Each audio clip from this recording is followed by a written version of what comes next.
Okay, so those particular things, if I am really interested to learn, or if I want to do some sort of applications over there, the basic one of the programming language is a Python programming language.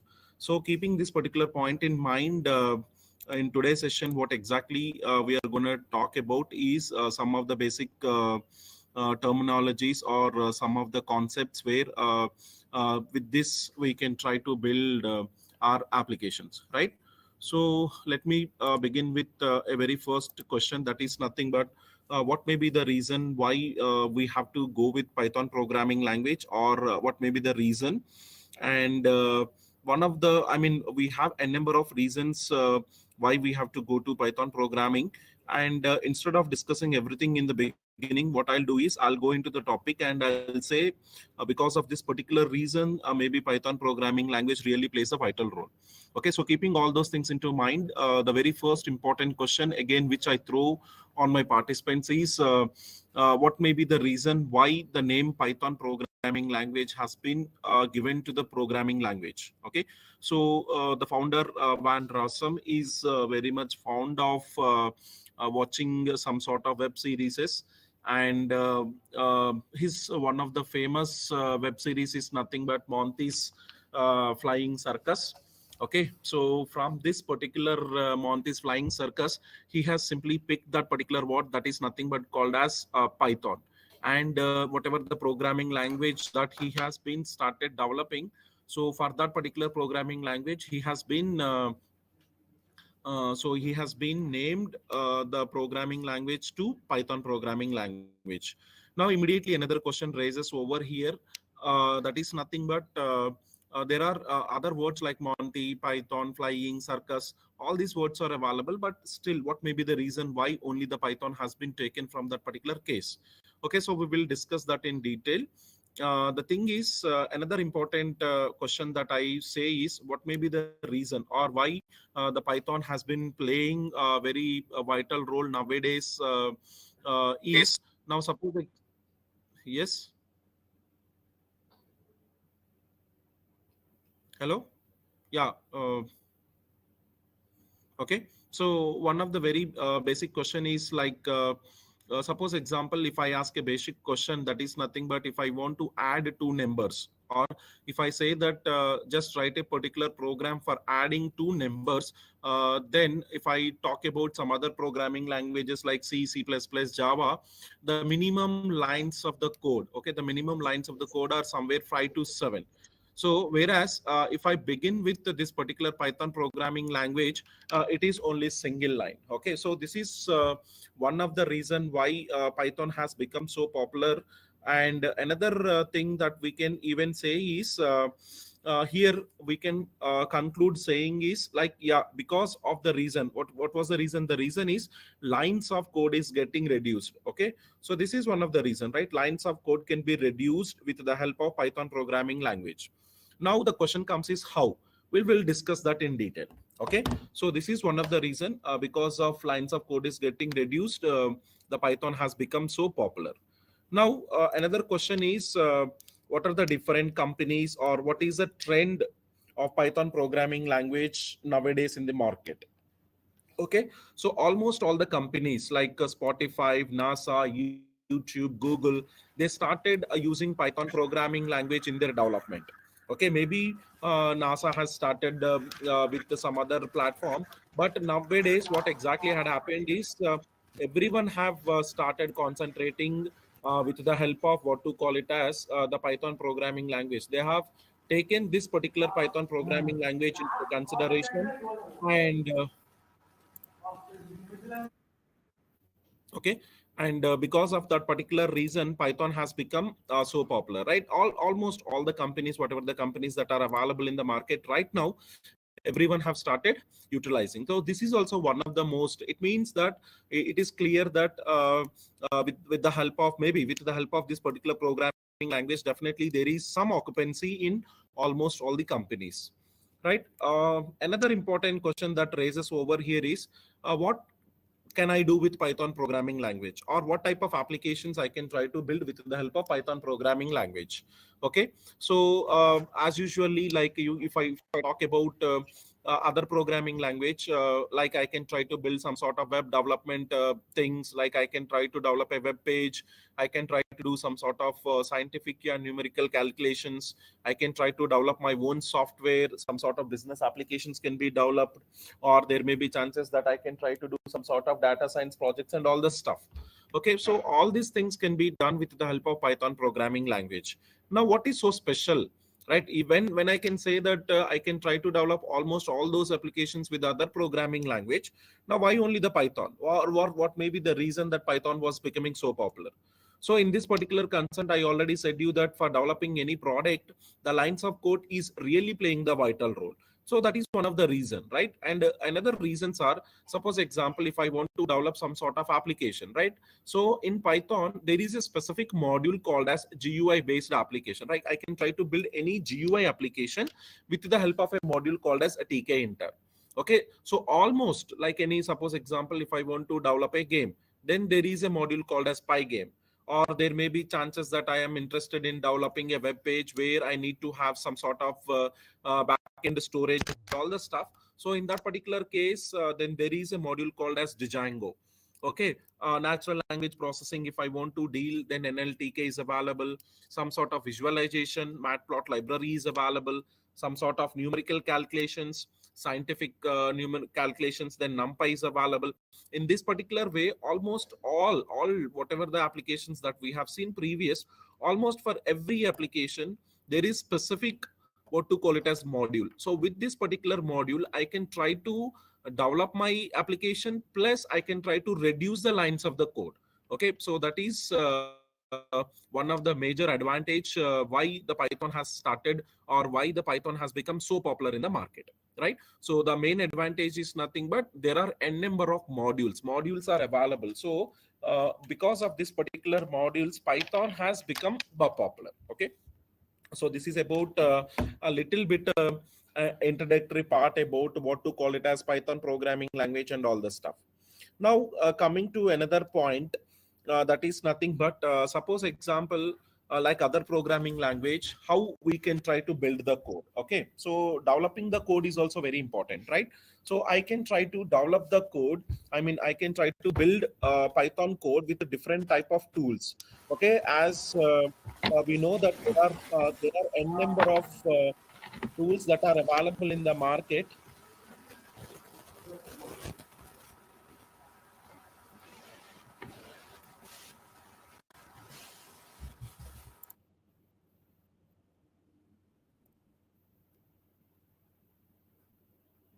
Okay, so as there are a number of tools that are available in the market, like one of the tool that is nothing but called as Python IDLE is available, Jupyter Notebook is available, Anaconda is available, so PyCharm is available. So there are a number of tools where I can try to build my Python code.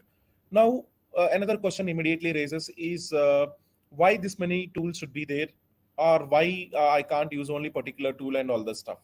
Suppose example, Python IDLE, that is a basic tool which inbuilt when the Python has been developed. Okay, so in that particular case, if I go with that particular tool, what I can simply say is,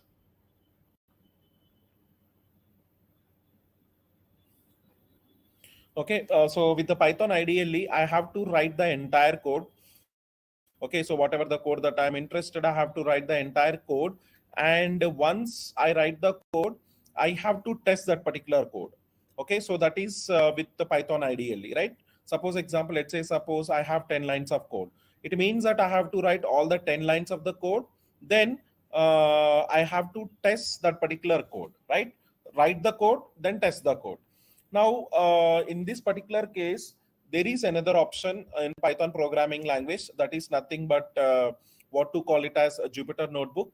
So with the help of Jupyter Notebook, what I can try to do is I can write one line, I can test it. Or there may be chances that I can write blocks of line, and I can test it. So group of lines can be written and then we can test it. Okay, so that particular option is available in the Jupyter Notebook, right? So the main difference between Python IDLE and the Jupyter Notebook is, in the IDLE, I have to write all the lines. Suppose let's assume that I have 10 lines of code. Okay, for my product, there may be chances that I have 10 lines of code. So in that particular case, what exactly happens is I have to write all the 10 lines and I have to test it, which is available in the ideally. But whereas in Jupyter Notebook, I can write the first line, I can test it. In the next, write second, third, fourth, and you can test it. Okay. So in this way, we can write a single line, test it, or blocks of line, and we can test it. So that maximum time can be reduced. Instead of running or instead of executing the same code a number of times, we can write that particular code, we can keep aside, and then we can go for the rest of the lines of the code. So that is one of the added point with the help of a tool that is nothing but called as Jupyter Notebook. And along with the Jupyter Notebook, I have another what to call it as Anaconda is about. Anaconda is also available in the market. So with the help of Anaconda, what I can try to do is the thing is, with the help of Anaconda, I have other programming language. Other programming languages means, suppose example, let's say that a particular developer is working with R programming or maybe Orangia, Spider, or some other cases. So in that particular case, what happens is I have multiple programming languages which are available in Python Anaconda. Okay, so the okay, so with the help of Anaconda, I mean, I have other programming languages also. Jupyter is one of the part among it. Jupyter is there, Anaconda is there. Sorry, in Anaconda, Jupyter is there. R programming is there, Spider is there. Like that, multi-programming things can be available in this particular Anaconda. And in the PyCharm, there are inbuilt functions are available where we can try to develop any sort of audio video based applications. Okay, so in this way, for every in the sense, maximum for every application we have, it's concerned what to call it as advantages. Okay, so because of this particular reasons, what happens is this many tools are available. Okay, so as a basic beginner, if I say that I am a basic beginner of Python programming language, then I'll be going with Python ideally. And suppose example, if I say that I am a little bit advanced candidate, then I'll go with the Jupyter Notebook. And when I say that I am interested in multi-programming, then I'll go with Anaconda and all the stuff. Okay, so this is a reason why this many particular tools are available in the what to call it as Python programming language. Now, immediate another question will come into the mind is nothing but, so suppose example, let's go with Python ideally. Okay, so how to bring that particular Python ideally onto the local machine? So that is nothing but how do I install that particular ideally onto the local machine? Okay, so we have a website that is nothing but called as python.org website.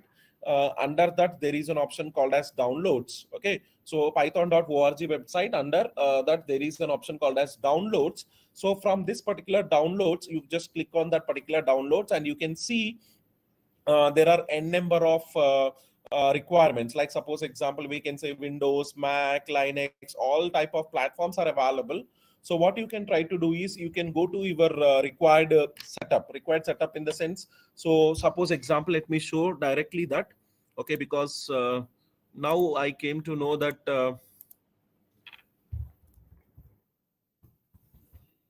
python.org.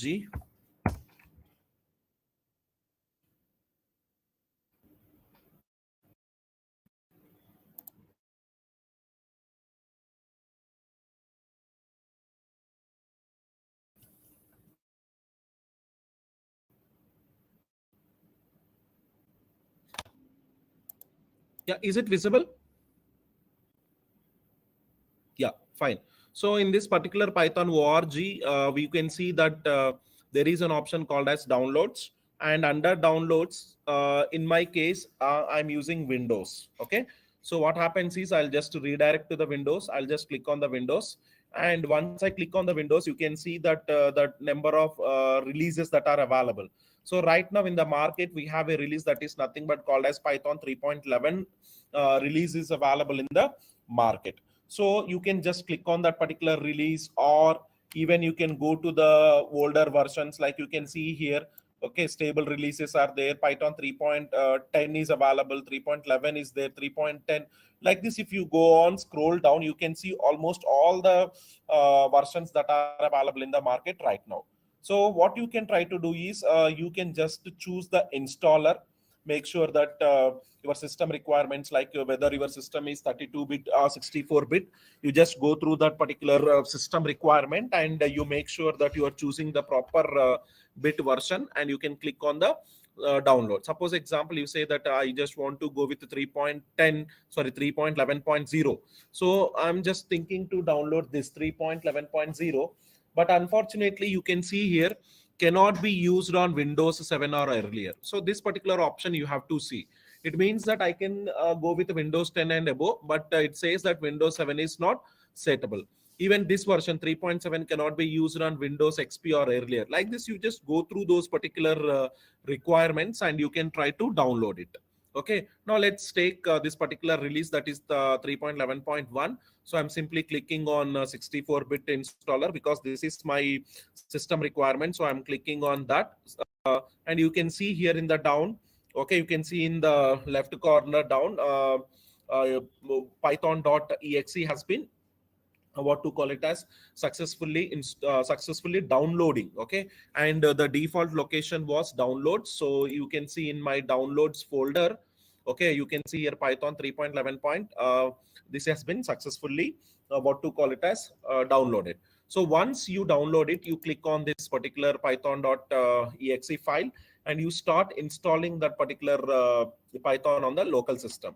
So when you see this particular screen contains very three important parts. The very first one is see install now. The second one is custom installation, and the third point is some sort of requirements. Okay, so now keeping this in the point, the install now is nothing but here what happens is the main difference between install now and the custom installation is install now means, suppose example, let's say that I have a software where that particular software I have almost let's assume like I have 10 what to call it as 10 modules or 10 functions or 10 modules are there. So in the install now, almost all the 10 modules will be installed. Okay, custom installation means you can try to install whatever the modules that are necessary for you running, for your system running, or maybe for your requirement. Now suppose example, if I take one software which relates this is suppose example MS Office. So MS Office contains MS Word, PowerPoint, Access, Publisher. Like this, there are n number of modules are there in MS Office. Now suppose example, let's assume that I am only interested in working only on Word, MS Word. It means that my company works on MS Word. So in that particular case, it is it is like a nonsense saying that PowerPoint, Access, Excel should be installed on the system. So in this case, what I can do is I can go with custom installation so that only MS Word can be chosen. So that is the main difference between install now and custom installation. And along with this, you can see another important thing, that is nothing but add python.exe to the path. Okay, so you have to make sure that your this particular software or whatever the software or whatever the product that you are trying to bring onto the local machine, make sure that that particular product is linked with your system environmental variables. So to make sure that it has to link with your system environmental variables, you have to tick this particular option. Okay, and once that is done, okay, click on install now or custom installation. So now maybe some sort of authentication. Okay, if it happens, you just click on S. But in my case, already I have installed, so I'm clicking simply no. Okay, for your information, I was just showing that. So once we click in that particular case, what happens is immediately, okay, so your setup process will begin. Once your setup process is beginning, once the installation is done, you can see this particular screen saying that setup was successful. So with this, what happens is the Python has been successfully brought onto the local machine.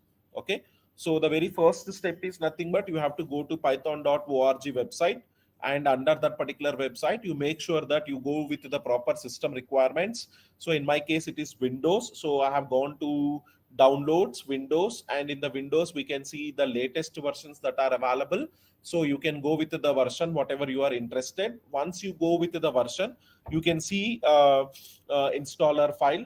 You click on the installer, and your installation will installer, your download will begin. Once the download is done, there is a .exe file in your downloads. Click on that, and your installer will begin. Once your installer is beginning, we have three options. One is custom installation, install now, and add path to the variables, right? So you can choose any one, whether you can go with the complete installation or install now, and then you have to choose, make sure that you are adding the path. Okay, so once you add the path, you have to start your installation, and maybe it may not take more than 30 seconds, and it is Python is successfully brought onto the local machine. Okay, so that is about how to bring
Python onto the local machine. Now let's go with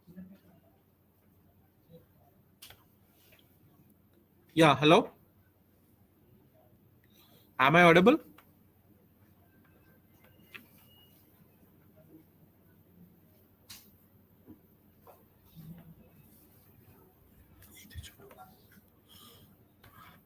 Yes. Okay, so no doubts till now. If doubts are there, yes, or else I can go further. I was just waiting for your doubt. Okay, so no doubts, right? Okay, so now let's go with the next topic. That is nothing but once we know that how to bring Python onto the local machine, we have seen that, right? How to bring Python onto the local machine. The next step is how to use it, how to invoke it. So for this particular reason, what we have to do is you go to the startup menu. Okay, in this way there is an option in the startup menu, and you can little bit scroll down. Okay, you can scroll down like this, little bit down, and once you go down, you can see there are versions that are available for you. Python IDLE 3.10. So what I have done is I have installed both. So because of that particular reason, what is happening is both the versions are available. So what you can try to do is you can check whether 3.10, once you go to this and you can just click on Python IDLE 3.10. So once you click on that particular case, immediately what happens is, sir. Voice mute అయిందంట చూడు ఒకసారి. Okay, sir. Okay, sir. Right. Okay, so what happens to is you can see Python IDLE will open in this particular case. Once the Python IDLE has been opened, then this is an editor, right, where we can try to bring Python IDLE onto the what to call it as on my system, right? So once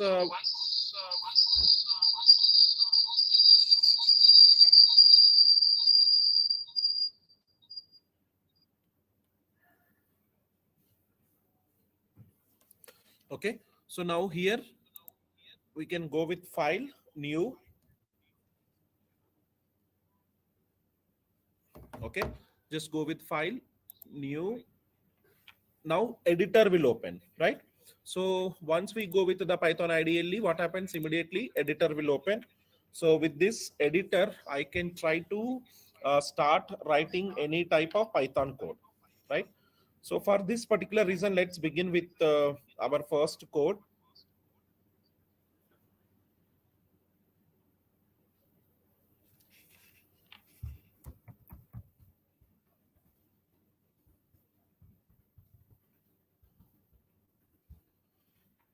Simply I have written the basic code that is nothing but called as print hello.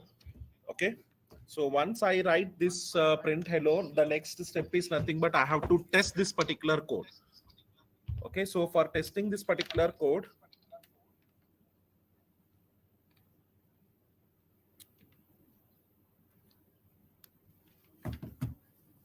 go to run, click on run module. Okay. And sorry, we have to save it. Once you write the code, file, save as. Okay. You can save wherever you are interested in the locations. So what I have done is I have given the name as hello and I have gone with the downloads option. Okay. So you can see that my Python file is also available over here. Python IDLE file is also available over here. Right. So once this is done, the next step is nothing but what we have to do is I have to make sure that I have to test this particular code. Right. So for that, go to run, click on run module. Okay, now you can see that the output is available. So with this, what happens? The installation is done. Okay, we have invoked the Python programming language, we have written the program, and we have tested this particular code. Okay, so this is how we can try to bring Python code onto the local system, right? So once again, I'll go it. So what happens is you have to open your Python IDLE. Once you open your Python IDLE, go to file, new file, write some code, any code. Okay. So now this time I am writing welcome.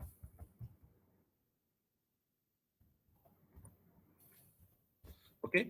Once I write the code, now I will go with file, save as. I'll save it some name. I'm saving it as well. And here, whenever we are doing with the Python IDLE, you can see here we have not given any extension to it because the save type is default Python. So in this particular case, the save type default is Python. So we no need to what to call it as we no need to give what is the extension of that. Okay, the default extension will be .py. Okay, so once we save this particular code, then we have to run that particular code, run module. Okay, and you can see that particular code output over here. Okay, so this is about what to call it as Python IDLE and all the stuff. Okay, so now let's go with the other important topics in Python IDLE. Okay. Okay, so the very important topic or the very important thing uh, in Python programming language is Python indentation. So what do you mean by Python indentation? Indentation is nothing but it is indicating or it is referring us saying that the beginning of a particular block has started.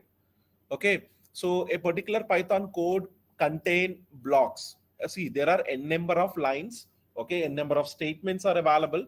So what happens in some cases is there may be chances that group of statements together, there may be chances that we are making as a block.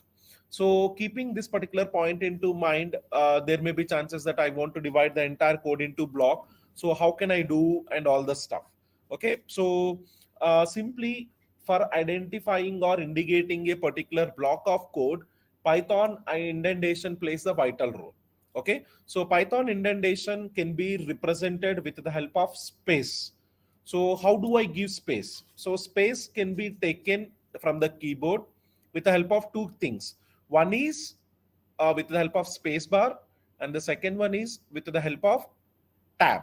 Okay, both the things can be possible, right? Now let's take one small example. Now let's assume that this is a single line for me. One line is there, right? So what I'll do is I'll show both the cases. Okay, right? This is my second welcome. Okay, so now space can be given. So this I have given with the help of space bar, and this I have given with the help of space. You see here. So this difference, whatever the difference that is there, okay, I can represent a space with the help of tab. Okay, so this is a tab space representation. Simultaneously, even I can represent with the help of space bar. Okay, so space bar means one space and tab means four spaces. Okay, that is what actually the main difference between what to call it as representing of a space. Okay, but here let's assume that indentation can be given with the help of space, right? So whether you can use tab or space bar, it's up to the user, but simply I'm saying that I can represent with the help of space. Now, another important question comes, where I should use this. Now, let's assume that I have blocks of code like this. Let's assume that I have this code. See, in detail, I'll explain this code later. But right now, just keep in mind is like I have some 4 lines of code like this. Okay. So what I want to do is I want some code, maybe this two in one block, maybe this two in one block. In this way, I want to define the entire code, whatever the code that is available with me.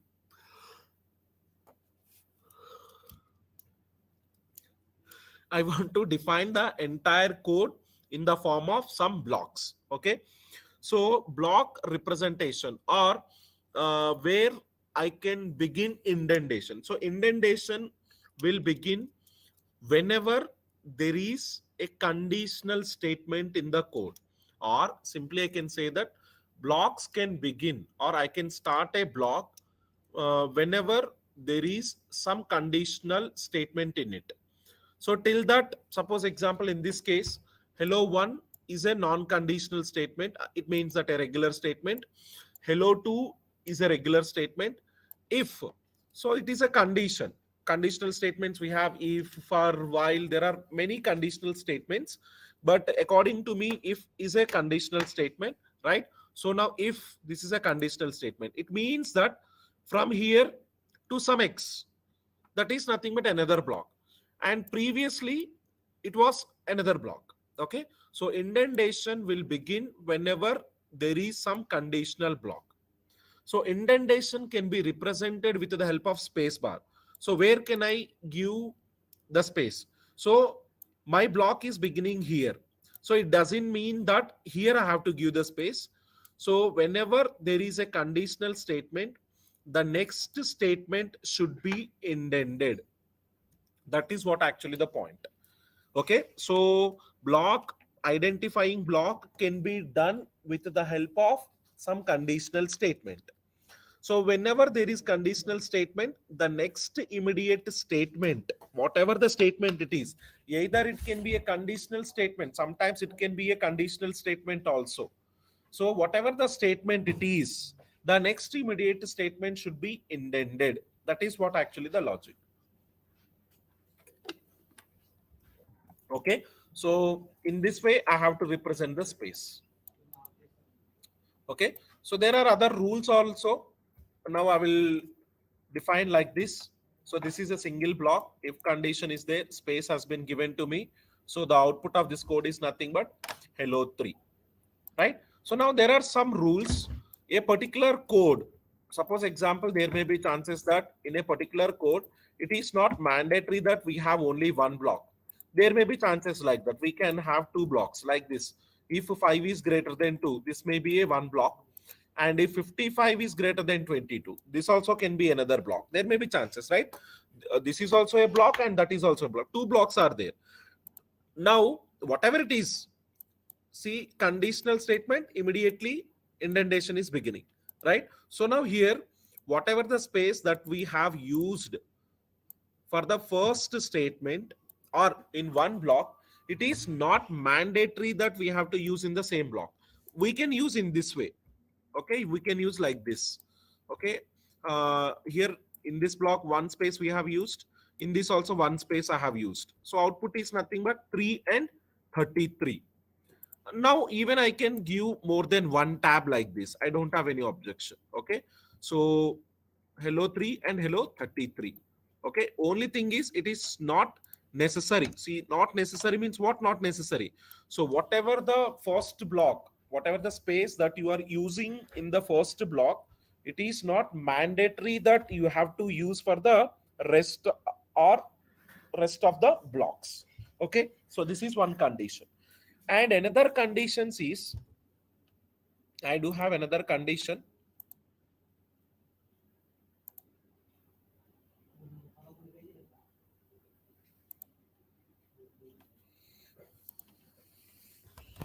Like this,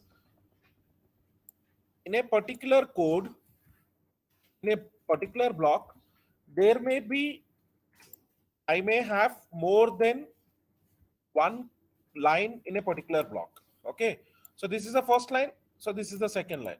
So here rule is, whatever the space that you are giving for the first line, the same line has to be represented for the rest of the blocks. Rest of the block means rest of the code in the block, not the rest of the blocks. Okay. So if there may be chances that in a particular code or in a particular block, I may have 10 lines. So for the first line, we are using one tab, means for the rest of the 9 lines, we have to make sure that we have to use the same block or same space. Okay.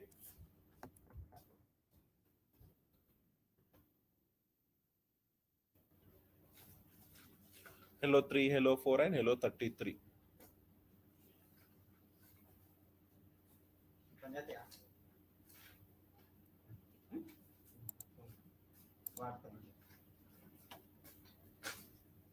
Okay. Now, sorry, that is about the indentation. So indentation is nothing but, indentation refers blocking. Okay. Indentation can be given with the help of space bar. So there are few rules to define the indentation. So whenever there is some conditional statement in a particular code or in a particular program, from there the indentation will begin or blocks will begin. So the blocks can be represented with the help of space. Okay. So we have to give indentation at the next line, not in that particular beginning of the block. Okay. From the next line, we have to make sure that we have to use the indentation. Okay. So now there are some certain rules. There may be chances that in a particular block, there may be chances we may have only one line, then there is no problem. There may be chances that we may have more than one line. So in that particular case, so whatever the first line space that we are using, the same space we have to use for the rest of the lines. Okay. And another rule is also there. There may be chances that we may have more than one block in a code. So it is not mandatory that whatever the space that we are using for the first line, we have to use for the rest of the lines. Okay. So that particular option is also available.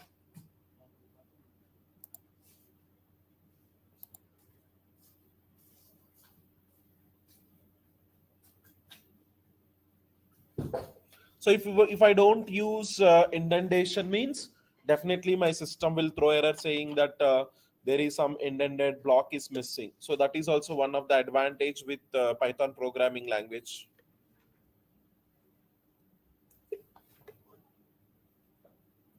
So these are nothing but these are some of the examples. Okay. It is not mandatory that whatever the space that we are using for the first block, the same space has to be used for the second block. Okay. That is not mandatory. But what matters is, there may be chances that if I have more than one line in a particular block, so whatever the space that we are using for the first block, the same space has to be used for the second line. Sorry. Whatever the space that we are using for the first line, the same space we have to use for the second line. Okay. So the next topic is nothing but Python comments.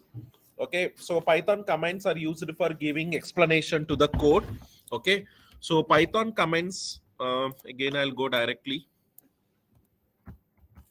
Now let's assume that I have some code like this. Okay. So comments are used for giving explanation to the code. So comments can be represented with the help of hash keyword. Okay, with the help of hash, we can try to bring comments into the picture. Now, whenever we are talking about this hash, okay, this hash is also available like other programming languages, same way, the same story over here. So I can write comments with the help of hash. We should have first hash, then whatever the line you want it. Okay, you can write it like first program, something like that. Okay, so now the advantage with the comments is these things will not be available in the execution part. Okay, so at the time of testing, comments are ignored. Okay, so the next thing is where I can use the comments. So comments can be used. Suppose example, let's assume that for this line print hello, I want to define or I want to use comment. Then I can write before the line or maybe after the line or maybe at the end of the line. Anywhere I can use. Okay. So comments can be used before the line, after the line, or at the end of the line. I can use anywhere. Okay. So that is one rule with the comments. The next thing is the disadvantage with this hash is there may be chances that I want to write like this multi-line comment. Okay, I just want to say welcome program like this. I want to write. Okay, so this I want in the comments multi-lines. So what I have to do is for first line I have to write the hash, and even for the second line also I have to use a hash. It means that multi-line comments are not there in Python programming language with the help of hash key. Okay, with the help of hash key, we cannot use multi-line comments. It means that we have to give single line comment, and I have to make sure that I'm using it as multi-line comment.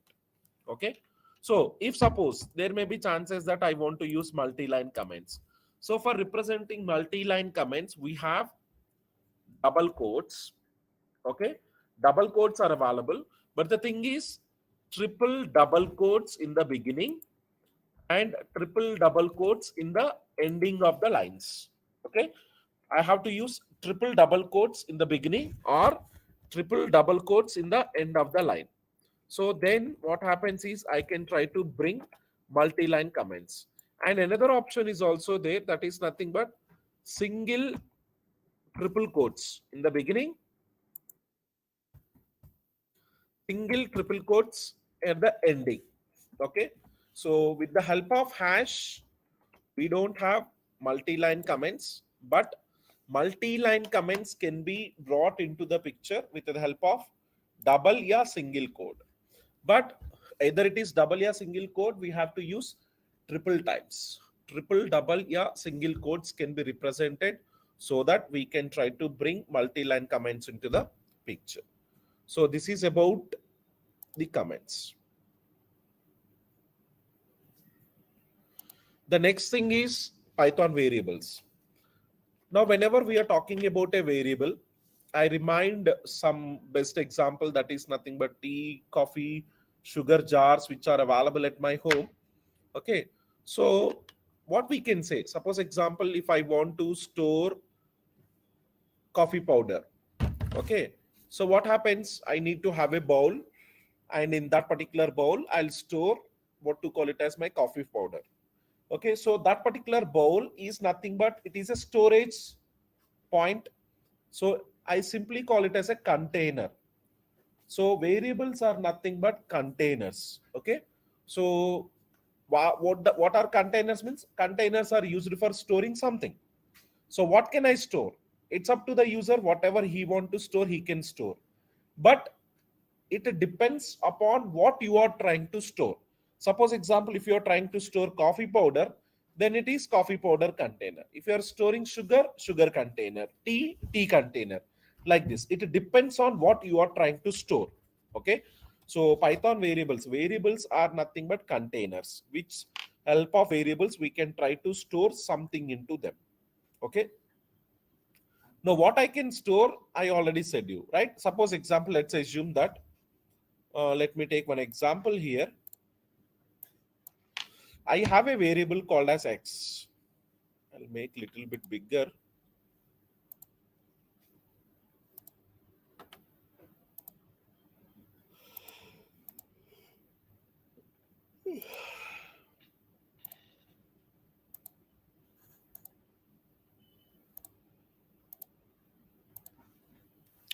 Okay. X, let's assume that I want to store X in, I want to store some value that is nothing but called as 5. So where I have stored in X.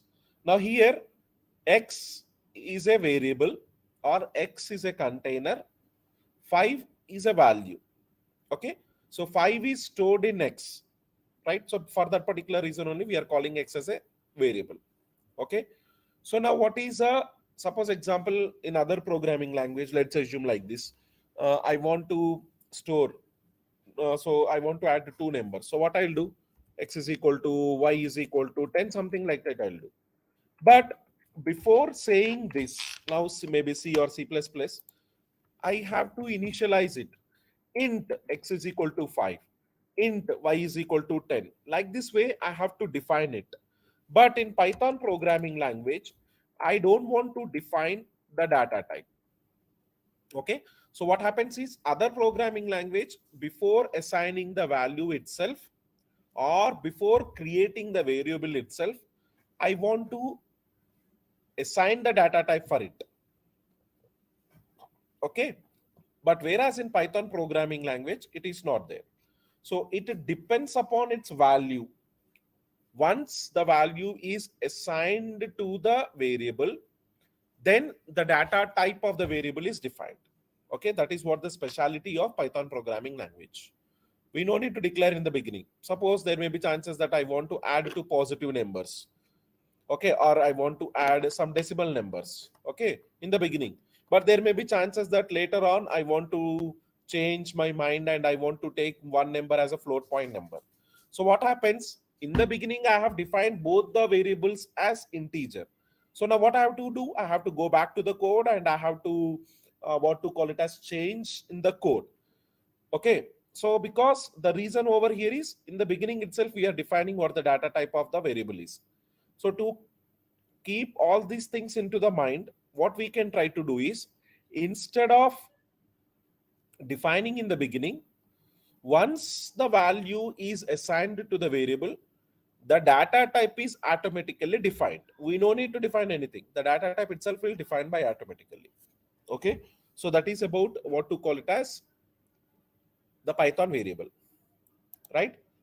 So what I can store anything like this, X is equal to 5, or maybe decimal numbers I can store, X is equal to 10.10, Z is equal to some string. If I want to define string, I have to use what to call it as double or single quotes. In this way, I can try to store anything. I can go with what to call it as um, integer, or I can store float numbers, complex, strings, anything I can store. Okay. So now what we are going to do is, we'll be talking about,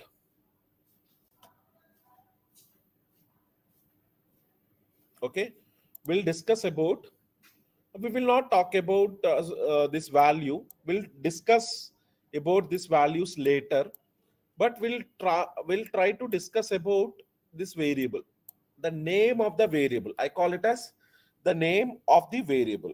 Now let's discuss. There are some certain rules and regulations that we have to follow for defining the name of a variable.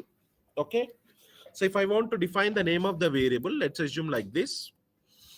Suppose example,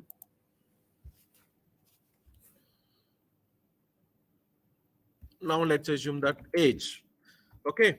So my age is 35, right? So now what happens is, there may be chances that I'll define in this case, A is equal to 35 or age is equal to 35. I can define in any case. Okay. So here,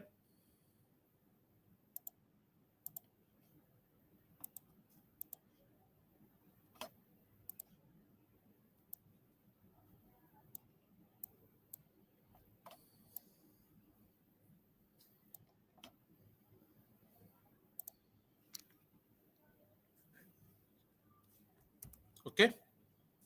So very first rule is the name of the variable can be a short name, yeah, descriptive name. Short name is like a is equal to 35. Descriptive name is nothing but called as age. Okay. Variable name can be short name, yeah, descriptive name. The second question is a variable name should start with a letter or underscore. It means that it can be like this: a is equal to 35 or underscore a is equal to 35. Okay, sorry, like this.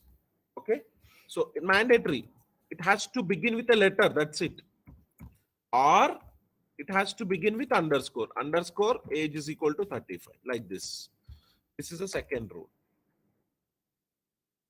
The third rule is a variable name cannot start with a number like this: 2 age is equal to 35. I can't do this.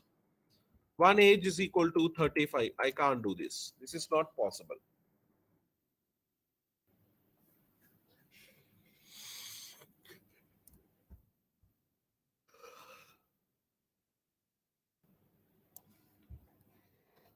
Okay. Now another rule is a variable name can contain alphanumerical characters or underscore. So what does that mean? Age 1 is equal to 35 or age underscore 1 is equal to 35, like this, anything. We are not discussing about the first letter. We are discussing about contain. Contain means from the second letter, it can be anything. Anything in the sense only three things. It can be either underscore or alphanumerical characters. So underscore, we know alphanumerical characters means A to Z and 0 to 9. It can be of any category. These two, three.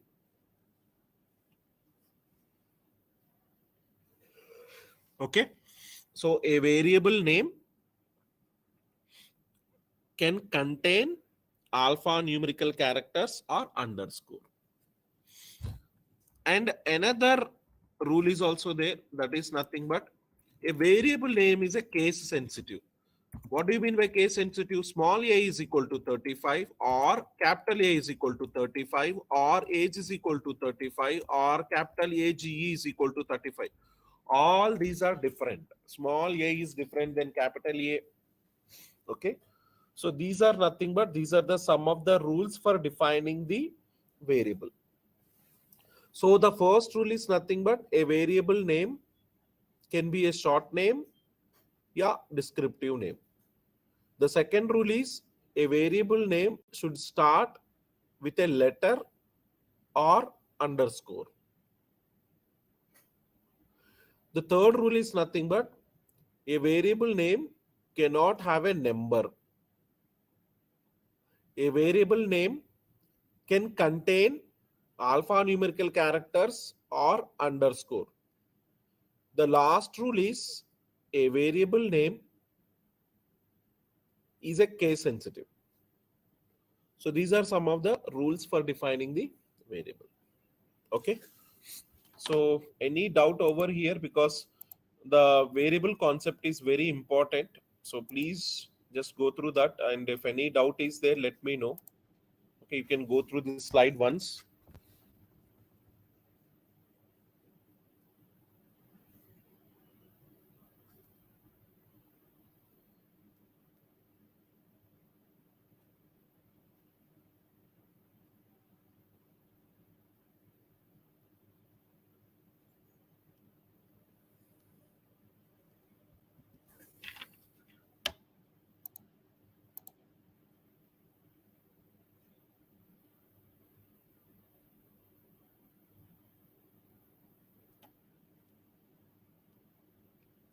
Yes, no video. No, I'm not playing any video, sir. Yeah, small a and capital A, both are different. Yeah, because of case sensitivity. Okay. And will they accept capital letters unless it is inside a string? I didn't get this. Will they accept capital letter unless it is inside a string? Would you share these slides with us? Yeah, definitely. I'll share this to the coordinator and you can collect from him. Not an issue. So any more doubt?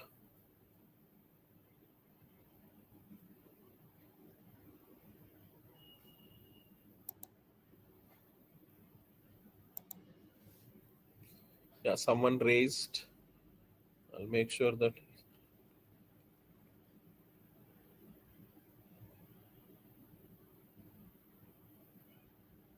No, that is what actually, even no limit also. There is no limit. Okay, when there is no limit on the data type declaration, definitely we don't have any length or something for those particular variables.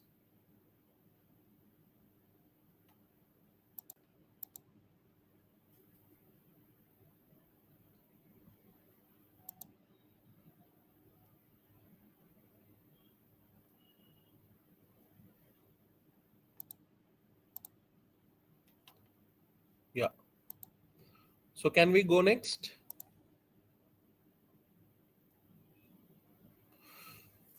Yeah, Sunil Kumar sir, as you said, first line space is considered. So first line indentation, you're talking about the indentation?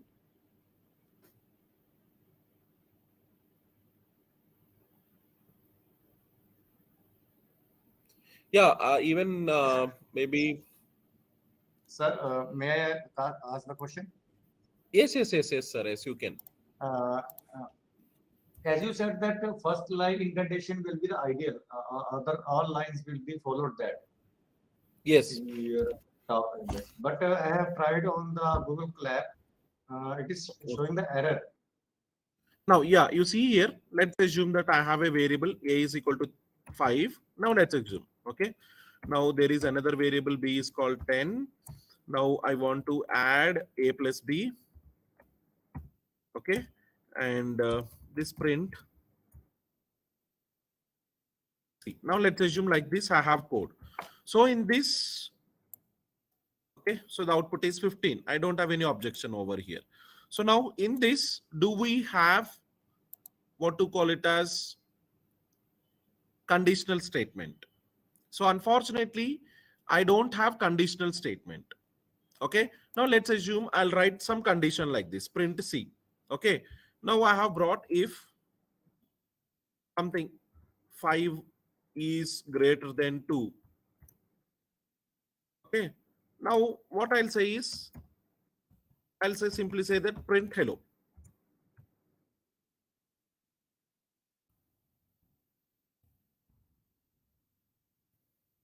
In this case, what happens is here, indentation has begun here. I mean block, not indentation. Block has begun here. So how can I say that how the block has begun? Block can be identified with the help of conditional statement. So if 5 is greater than 2, it means that my conditional statement has begun. So whenever you have a conditional statement, the next immediate line, we have to indent. It is not that here we have to indent. We have to indent the next line, not the first line.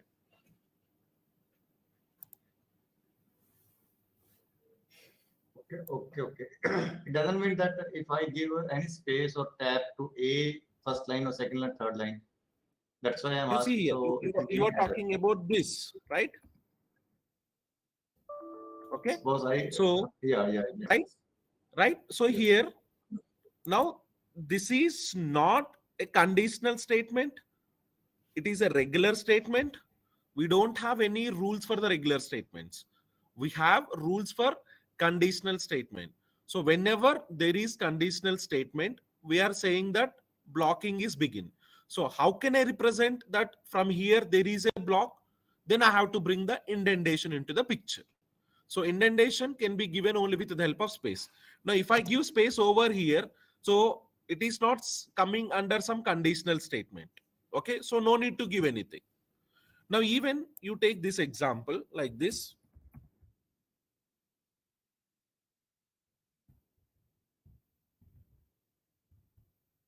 Okay, I have something print hello. So this is hello 1 and this is hello 2. So for me, what is the output of this hello 1 and hello 2? Okay, the output will become only hello 1 and hello 2 because it is clear here.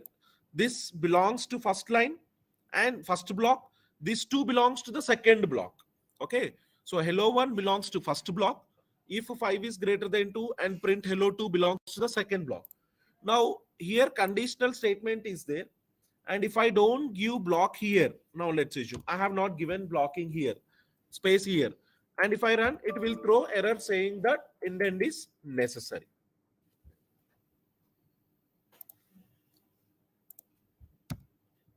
Okay. Okay, sir.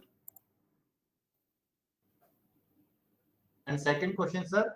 Second question, Yes. my question is, in like in MATLAB, so whenever we run any code on Python, do we have to able to access how many types of variables are created and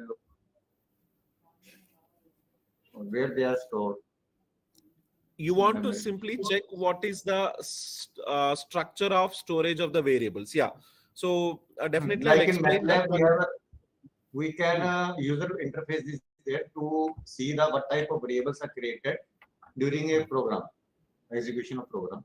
So yeah, we can do it. We have some package where you can see all those things.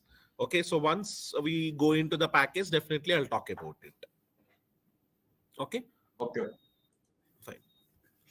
Okay, now another important, there are some rules, right? Actually, the variables are really playing the vital role. Here, now let's assume that I have some variable called as, now let's assume that I have something called as apple. Okay, I have another variable called as banana. I have some variable called as orange. Okay, now according to me, these are 3 lines of code.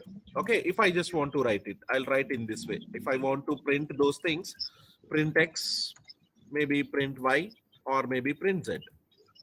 Okay, so this is y and this z. So now I already said you that there are, one of the advantage with Python programming language was we have to try to reduce the lines of code and all the stuff. Now the question is how we can try to reduce the lines of code. That's what actually the very important, right? So if I execute this, I'll get output saying that apple, banana, and orange, right?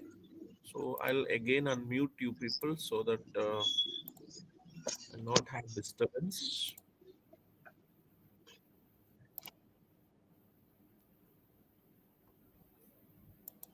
Okay.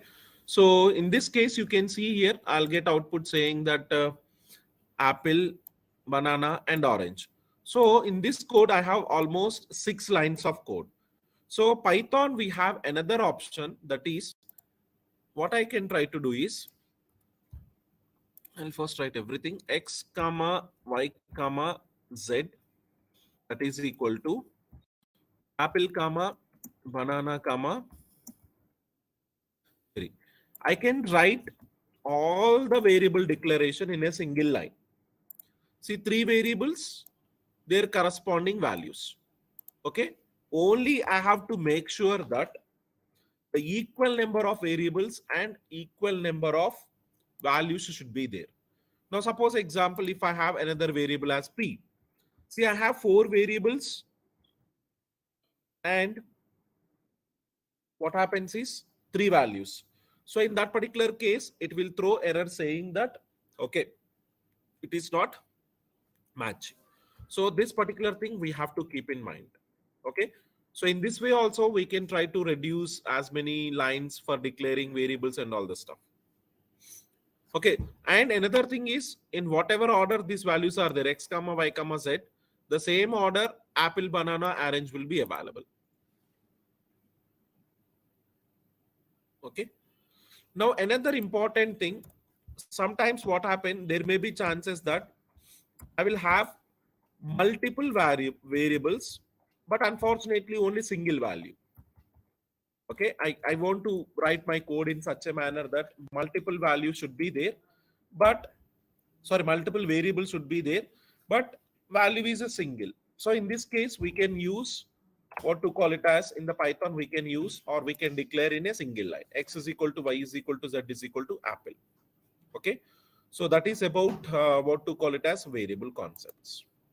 Okay, so the next concept is nothing but built-in data types. Okay. So what we'll do is we'll take some 5 to 10 minutes break and we'll come back. Okay. So 7:30. I'll come exactly at 7:40. Okay. And we'll continue. Right.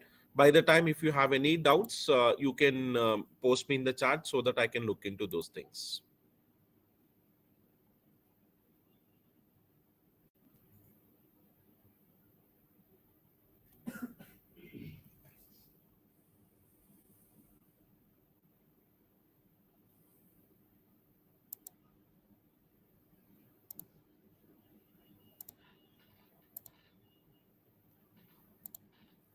Yes.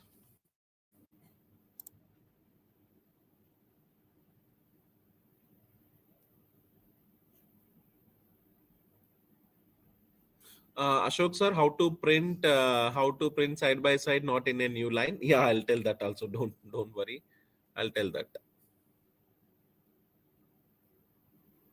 Okay, another 5 or 10 minutes. I'll finish up the basics. Then we'll go into some of the advanced topic and we'll discuss about it. Okay. So now let's take a break till 7:40 and we'll come back. Okay.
Okay, so welcome back.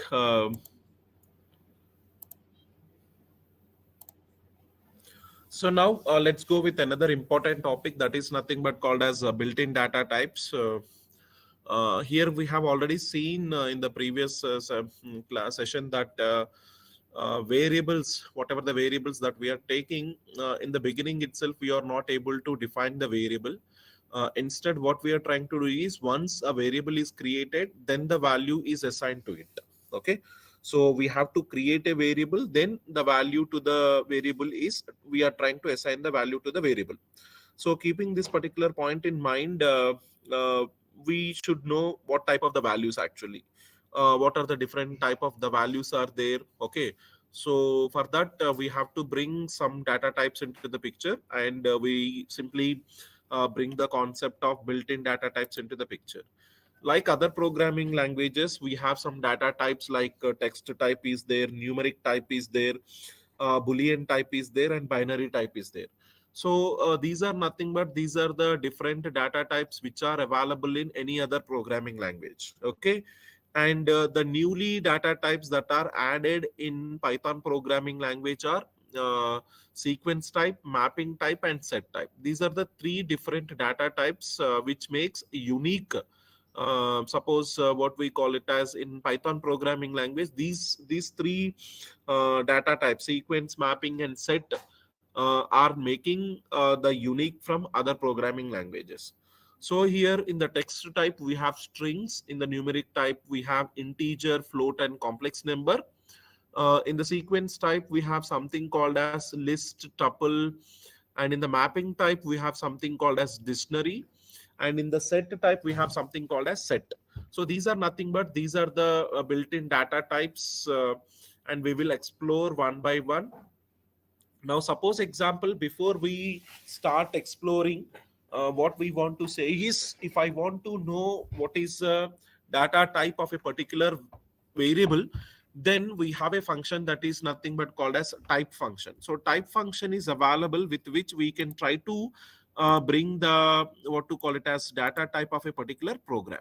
Okay, if I want to know data type of a particular thing, then I can try to use a function that is nothing but called as type function. Now let's assume like I have x is equal to 5, and I want to simply print the type. Okay, type of x. Okay, so the type of x is nothing but, right, what happens in x, sorry, in x we have a variable called as 5. Okay, and casually we know that this is nothing but integer number. So type of x, that is nothing but what does it says? It says that, okay, it belongs to the class integer. Okay, so type function is used for identifying what is the data type of that particular variable.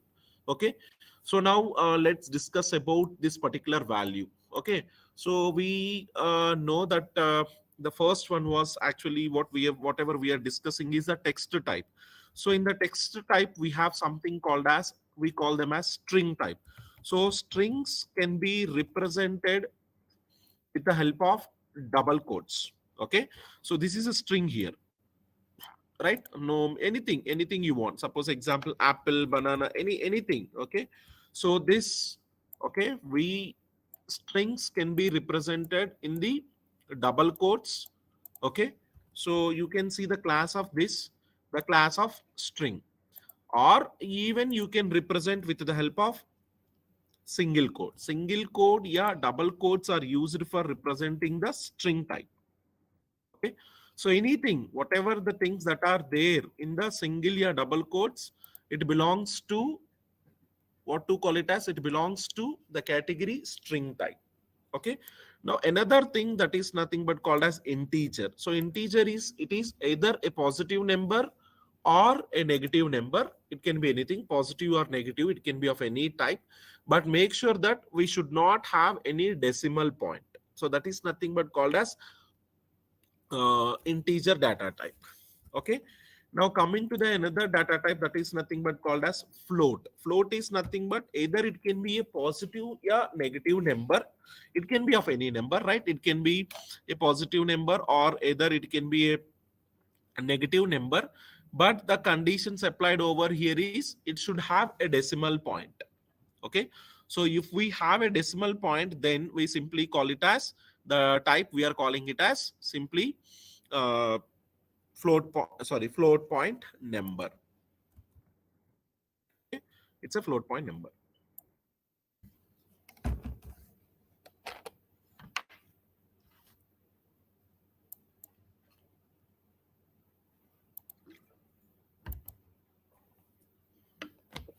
So these are some of the examples. See, x is equal to hello world string type. Okay, x is equal to 20 integer type, x is equal to 20.5 float type, x is equal to 1j, that is nothing but called as complex type. Okay, like this we have different what to call it as number representations. Okay, complex number. In the complex number, imaginary part should be there. Okay, so that is about what to call it as the different numeric data types. So in the strings we have, in the text we have only single type, but whereas in the numbers we have three different types. Okay, integer, float, and complex are there. So when we say that we have three different types, definitely there will be a concept of uh, what to call it as type conversions are available. Okay, so the type conversion is available even in Python programming language. So what do you mean by type conversion is, suppose example, let's assume that I have some value called as x is equal to 5. So according to me, this x is equal to 5 is a integer number.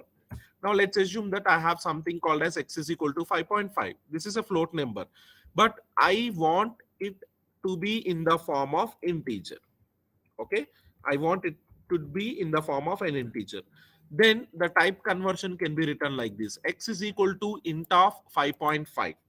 Okay, so in this way what happens, even though it is float point number, as we have type conversion method over here, we can see the data type of it is nothing but integer. So this is nothing but called as type conversion. Anything is possible.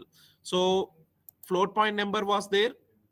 Okay, we can convert it into what to call it as this thing, and integer number is there.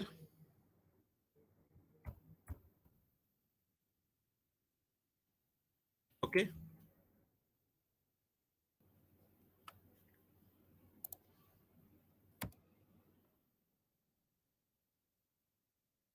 okay, class of float. Even though I have defined it as integer, I am considering it as float. Okay, so that is about the type conversions. So whenever we are talking about the type conversions, another important thing that we have to keep in mind is integer numbers can be converted it into, I mean, whatever the integer numbers are there, we can convert those particular okay, so we can convert the integer numbers into float. Integer numbers can be converted it into complex. Okay, and float numbers can also be converted it into integer and this, but complex numbers cannot be converted. So that vice versa concept is there. Okay, so that is about the default numbers. Okay, we cannot convert any complex numbers into any other types. Okay, coming to other data types, I already said you that we have mapping type, sequence type, okay, set type. These are some of the what to call it as sequence, mapping, and set. These are the three different data types which are there for us, like other I mean, these are the unique for us for what to call it as other than Python programming language. Okay, so we will discuss everything in detail, but before going to those things, okay, actually till now whatever we have seen, everything was meant for single storage. Okay, variable can store either a single value or variable can store multiple values. So whenever we are dealing with multiple value storage, okay, so simply we call them as arrays. But unfortunately, in Python programming language, there is no concept of array. Okay, we don't have a concept called as array in Python programming language. Now, coming to the point, unless and until arrays is not there, how we can try to deal with multiple storages? So to overcome that, we have something called as Python collections. So Python collections are available. With the help of Python collections, we can try to bring the concept of arrays into the picture. So what I want to convey is, in Python, there is no concept of, there is no word called as array. But unfortunately, we can try to bring the concept of arrays into the picture with the help of Python collections. Okay, so we have some Python collections like list, tuple, set, and dictionary. So these are the major 4 Python collections, and these are also different data types actually. So now, before begin the differentiation of this, okay, I want to bring some concepts into the picture like this. Okay, suppose let's talk about this.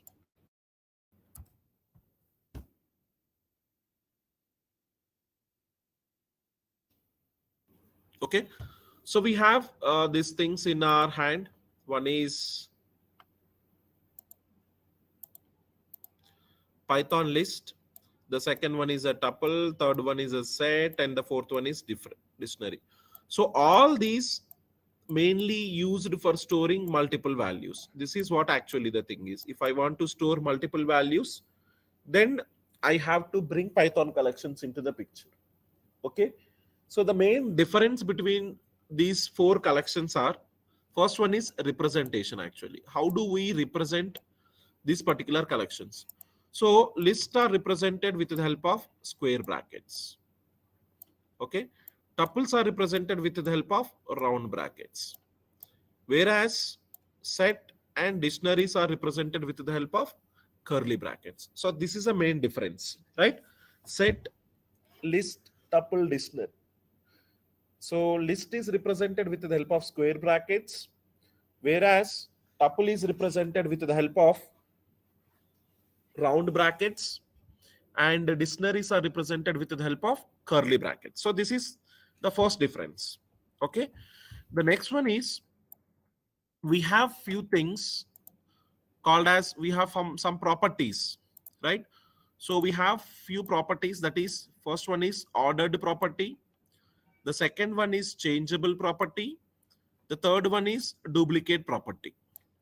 So with the help of these 3 things, we can even differentiate between the Python collections.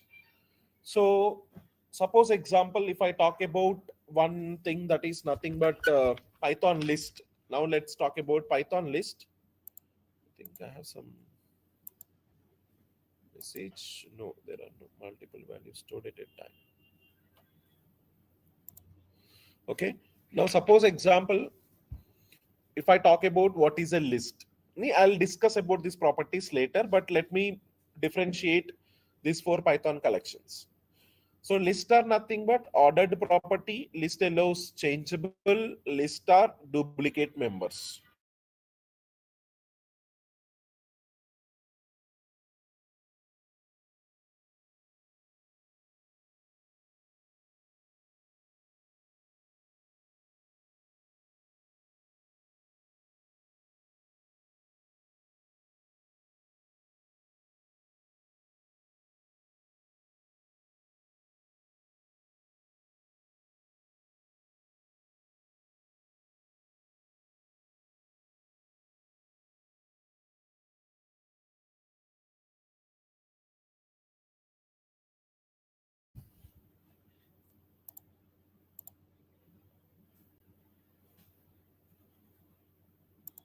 Okay.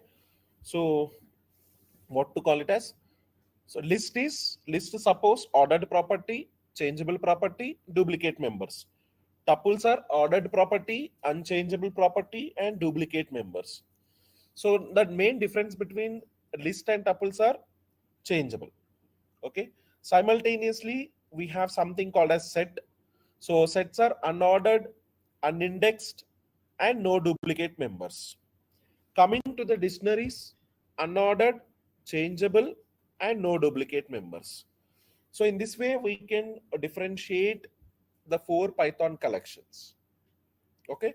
Now I'll take one example that is nothing but list, and I'll tell you these properties. Okay, how these particular properties are supported.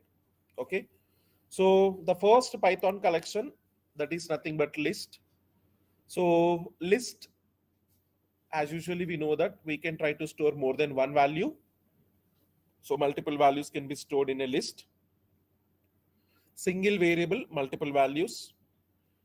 List ordered, changeable, duplicate members. The important property, that is representation of the list. So lists are represented with the help of square brackets. Okay. Now I'll take one example like this. X, I have a variable. Okay. So list can be represented with the help of square brackets.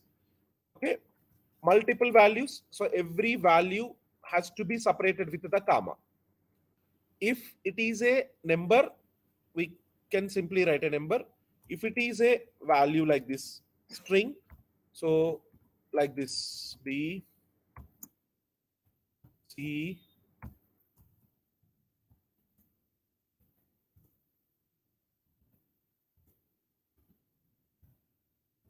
like this. Okay. So X is equal to, we have multiple values like this, A, B, C, D, E, F. Okay. So representation is like this, square brackets. Every element is separated with comma. Okay. Now suppose example, simply I'm saying print. It will simply give me the list.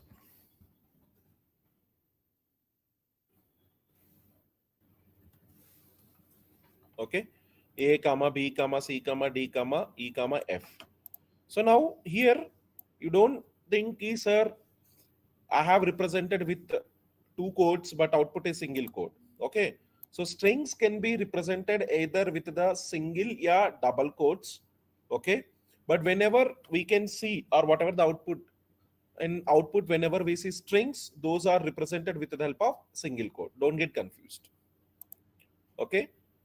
So now coming to the list properties. Okay. So list properties supports ordered property. So what do you mean by ordered property? So before going to the ordered property, I have to bring another concept that is nothing but called as indexing. So the reason maximum everyone knows that what do you mean by index? Okay. So indexing comes into the picture whenever we have more than one element. So multiple values are there. So definitely I should know to which location or what is the location of that particular value or where the value is stored and all the stuff. So keeping this particular point in mind, indexing is playing the vital role. So coming to the point, indexing, we have two different indexing concepts. Okay, I'll take this example as a part. So indexing is of two categories. One is the positive indexing. Okay, so we have something called as positive indexing and we have something called as negative indexing. Okay, so what do you mean by this positive indexing? Now let's take this example, same example. Okay, let it be there itself.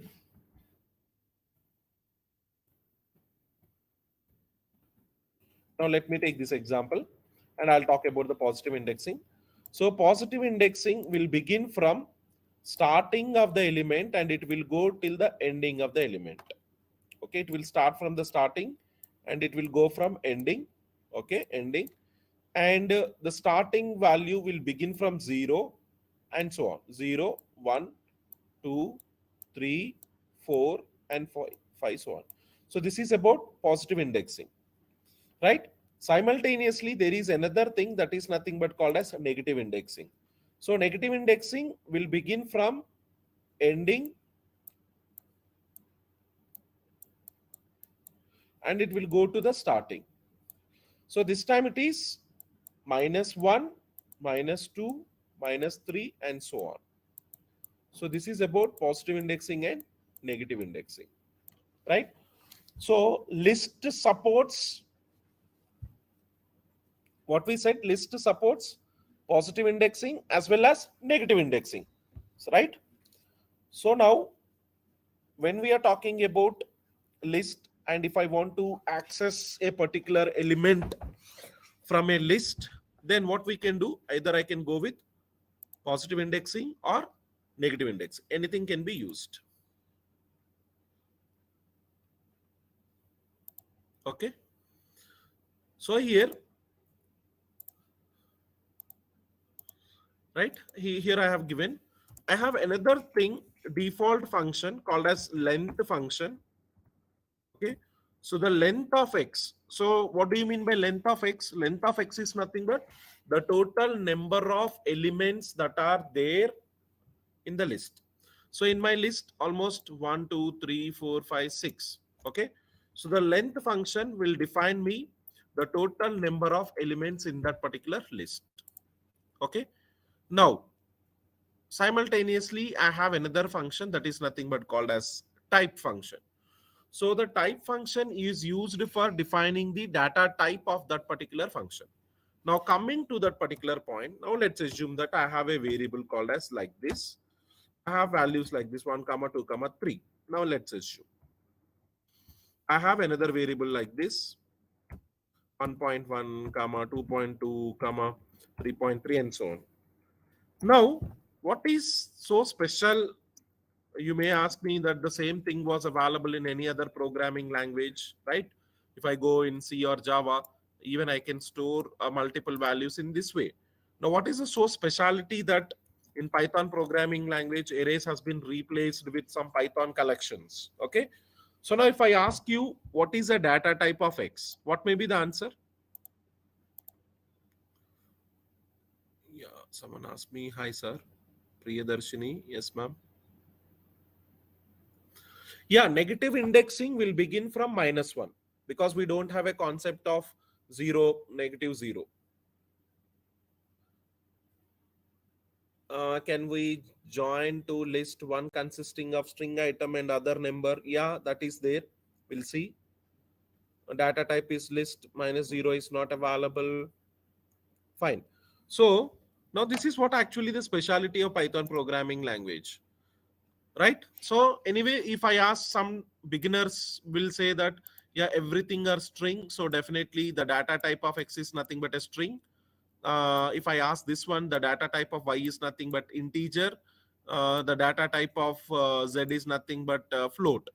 Now coming to this, now let's assume P is equal to list of A comma B comma 1 comma 2 comma 2.3, like this.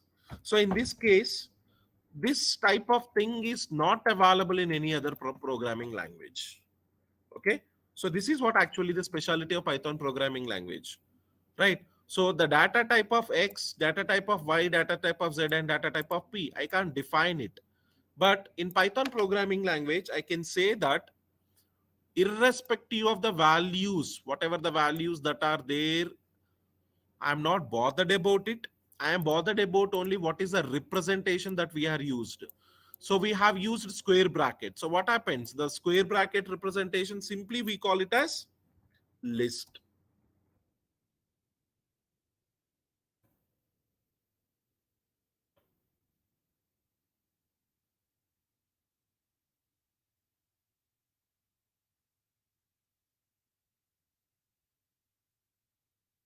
Okay, you can see, sorry, I have just printed it, right?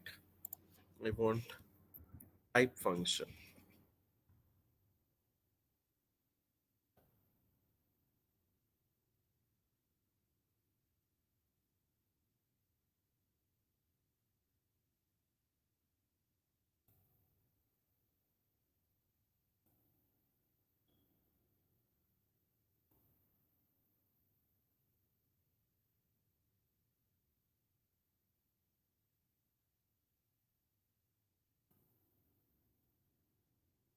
Okay, you can see list, and list.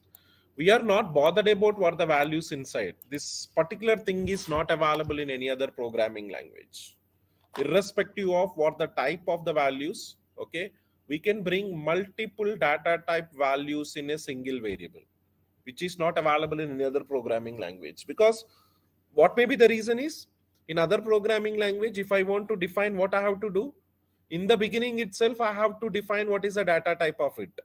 So int x is equal to means definitely whatever the values that I am taking, I have to define everything only of integer type. Okay. So in Python programming language, an important advantage is we are not defining the data type in the beginning. Where we are defining, once the value is assigned to it, then the data type is defined. So taking this point into the consideration, we are not bothered about the what the values are. So we will be bothered about only one thing, that is nothing but the representation. How, what to call it as, how your list or tuple or set is defined. Okay. So that is about the list representation.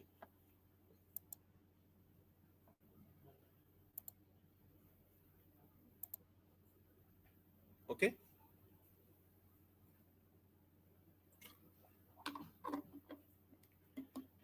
Type function. Now let's beginning with accessing the elements. So now I think you might have come about what is indexing, right? So indexing means, another important thing I forgot to say. I'll remove everything, all these things. I'll take only this basic example. You see here, x is equal to a, b, c, d, e, f. So whatever the index or whatever the order that I have given, right?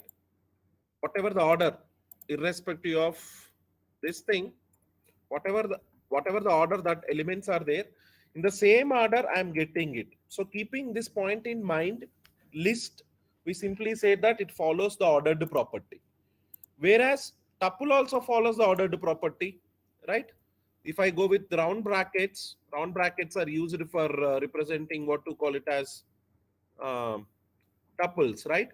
So even list and tuples follows ordered property.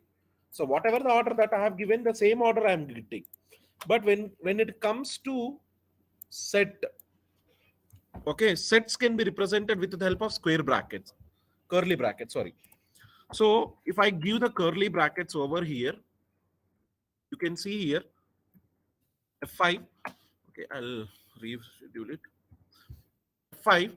So I have given in order. What was my order? A, B, C, D, E, F. But you see here F, D, E, A, C, B. So we are not following the order. Now I'm executing second time. Second time also the new order. This is nothing but called as unordered property. So in whatever order that we are representing, in the same order we are not getting the outputs. Okay. So that particular property, simply we call it as unordered property. Ordered means whatever the order it is there, the same order the output will come. Okay. And another important point is also over here. Now suppose example, let me take one thing. Uh, Here, suppose I'll get down like this. I'll take print screen and go here. Now let's talk about the positive indexing. So in the positive indexing, what we said, so this is in the 0 location, 1, 2, 3, 4, and 5. Okay. And now in the negative indexing means -1, -2, -3, -4, -5, and -6. Okay.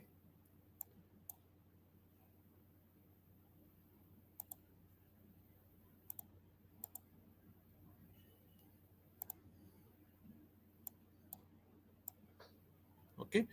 Now suppose example, if I want to access element which is in the location 2. So x of, I'll represent array x of 2. So in the 2 location means what should the index value? The index value should be -1. 2 minus 1, that is 1. If I give x of 1, what happens? So in the location 1 means in index 1, whatever the value is there, that value will be displayed to us. In what to call it as in index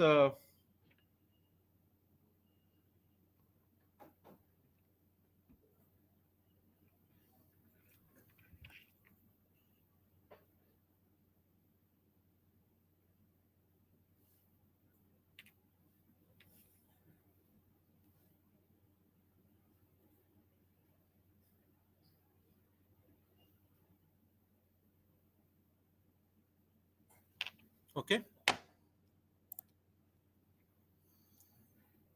because we are following only here indexing properties followed actually. So because due to that, definitely what happens, 0 1, so output is B. Now sometimes even, now let's assume that if I am giving whatever the data, that is available in location index number 4. 4 means 0 minus, yeah, here it is in 0 minus 1 minus 2 minus 3 minus 4. So E will be displayed.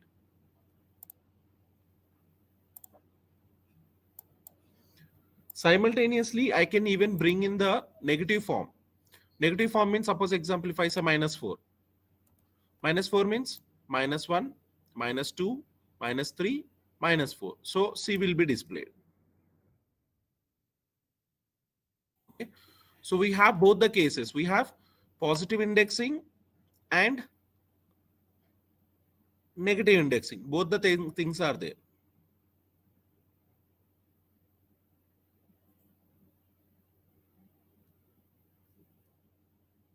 Okay.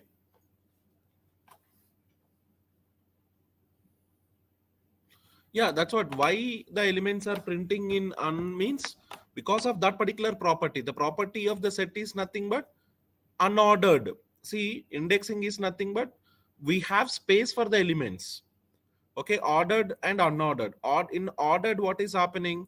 We have space for the elements, and we are saying ki bhai, you go and sit in the position 1, you go and sit in the position 2, and so on. So what happens whenever some element is there in location 2, if I'm asking means definitely person who is sitting in location 2, he will come back to me. But whereas in set, we are not saying, we are saying by you can go and sit in any position. We are not bothered about it. So there may be chances in the first time some X may sit in the first position, second time some other person can sit. So that is what the property called as unordered property. Okay, that is the main difference. Ordered and unordered means, okay, whatever the location or whatever the position that we are saying, in that position we are trying to retrieve the elements, but whereas in other case it is not. Okay,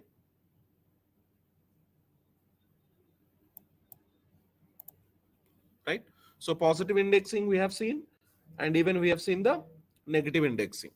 Okay, now whenever we are talking about this, so you can define now, at least now you can think, okay, so what happens is all this, right, all these states, what to call it as a ordered property. Okay, now in the previous example what we have done, we have tried to retrieve the elements, whatever the elements that we are talking about. So all those,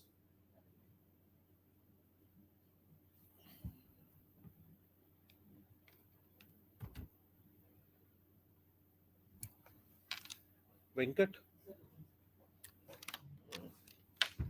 madam phone చేస్తున్నారు, క్లాస్లో ఉన్నారని చెప్పి. Okay, so previously what we have done is we try to retrieve the elements single, one by one, but there is an option we even can try to retrieve the elements in a range. So in the range means we can try to retrieve the elements, what to call it as, in a group. Okay, so for that particular reason we have something, a new thing is introduced in Python programming language, that is nothing but called as slice operator. Okay, so what do you mean by slice operator? Again, slice operator, we have two cases. Slicing can be done in a positive manner or slicing can be done in a negative manner. Positive slice operator is available, and simultaneously negative slice operator is also available. Both the operators are there. So in the positive slice operator, what happens is we'll begin from the starting and we'll go to the ending of the list. Okay, whereas in the this will begin from end and will go to the starting. Okay, so the representation of here slice operator is nothing but, how do we represent is, slice operator can be represented with two parameters. Suppose example a colon b, this is a representation. Okay, a is nothing but the starting element, b is nothing but the ending element. Whereas here it is b colon a. Okay. So B colon A means minus B colon minus A.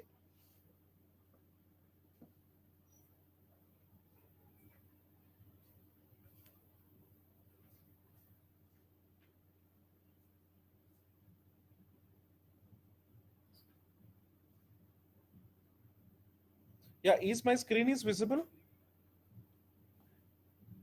Hello?